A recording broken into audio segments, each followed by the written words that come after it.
Hello guys, ഇന്നൊരു healthy snacks making video ആണ് നിങ്ങൾക്ക് വേണ്ടി എടുക്കുന്നത്. മഴക്കാലത്ത് കുട്ടികളുടെ സ്കൂളിൽ പോയിട്ട് വരുന്ന സമയത്ത് 4 മണിക്ക് ഹെൽത്തി ആയിട്ടുള്ളൊരു സ്നാക്സ് കൊടുക്കുക എന്നത് വളരെ നല്ല കാര്യമാണ്. അതിനാവശ്യമായ സാധനം കഴുകി വൃത്തിയാക്കി എടുത്ത എള്ള്, ഉണ്ട ശർക്കരയോ പാനീയമാക്കിയ ശേഷം അതൊരു നൂൽ പരുവമാകുമ്പോൾ അതിലേക്ക് എള്ള് മിക്സ് ചെയ്യുക.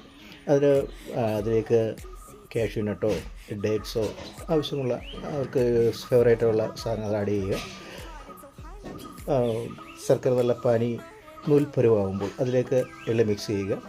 കാഷ്യൂ നട്ടോ ഡേറ്റ്സോ മിക്സ് ചെയ്തതിന് ശേഷം ചെറിയ ചെറിയ ഉണ്ടകളായിട്ട് നമ്മൾ റെഡിയാക്കി എടുക്കാവുന്നതാണ്. ഇതൊരു നല്ലൊരു ഹെൽത്തി സ്നാക്സാണ്. ഇത് നിങ്ങളൊന്ന് ട്രൈ ചെയ്ത് നോക്കൂ. വീഡിയോ ഇഷ്ടമായെങ്കിൽ like, share and comment. Okay, thank you.